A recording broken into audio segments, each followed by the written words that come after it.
Hi US History students, this is Mr. Kalen. This video is going to show you how to use the Google Advanced Search feature in order to increase the quality and reliability of the sources that you use when doing historical research. So, in order to get to the feature, you type in Google Advanced Search, and this is what the page looks like.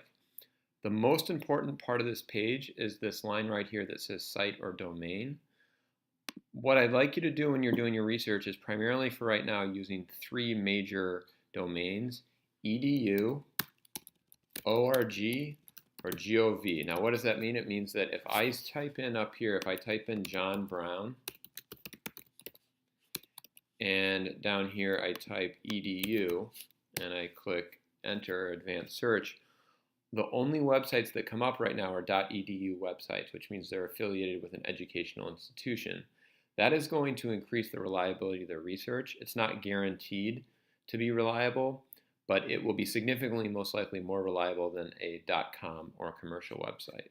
So if I go back to the advanced search page, I'd like to show you a few other things. So similarly, I could type in GOV here, and if I went up here and I put in the Civil War and I clicked enter, then the only sites that would come up right now are .gov sites, government sites, and again, not guaranteed to be absolutely reliable, but something like the National Archives could provide a wealth of really interesting research and or primary sources. Okay, a few other tips. If I go back to advanced search, you may have noticed that I was putting some things in quotation marks. The reason why I put things in quotation marks is that if I don't, it searches two words independently. So to give you one example, if I typed in just Boston Massacre and I clicked enter, Google would come up with all of the websites that have to do with Boston and all the websites that might just have to do with a massacre, but not necessarily both. So whenever you're doing historical research and you're looking for a specific event, I definitely want to type in both of those things with quotation marks.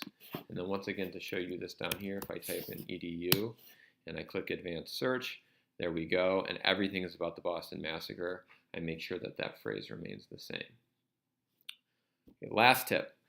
Notice up here that once I've been using the advanced search, it pops up with this site.edu, site.edu. I don't even need to go to Google Advanced Search if I pick this up. So I could type in Civil War. I could put it in quotation marks. I could type site.edu. And then now again, similarly, it's finding Civil War, but they're all .edu websites. I could go back up here. I could type org. And similarly, then we're going to come down and see a lot of really reliable research. The reason why you use this kind of search function is the .com websites often contain blogs, individual blogs, for-profit companies, and you're just really not guaranteed to get very quality research, and certainly most likely not great primary source research by just typing in. And if I come up in here and I type in Civil War without anything else, I'm going to come up with all sorts of different kinds of things, Wikipedia, news articles immediately about today. It's very difficult to really improve the quality of your research unless you learn to use these the features that Google allows. So as always, feel free to let me know if you have any questions. I hope you found the video helpful.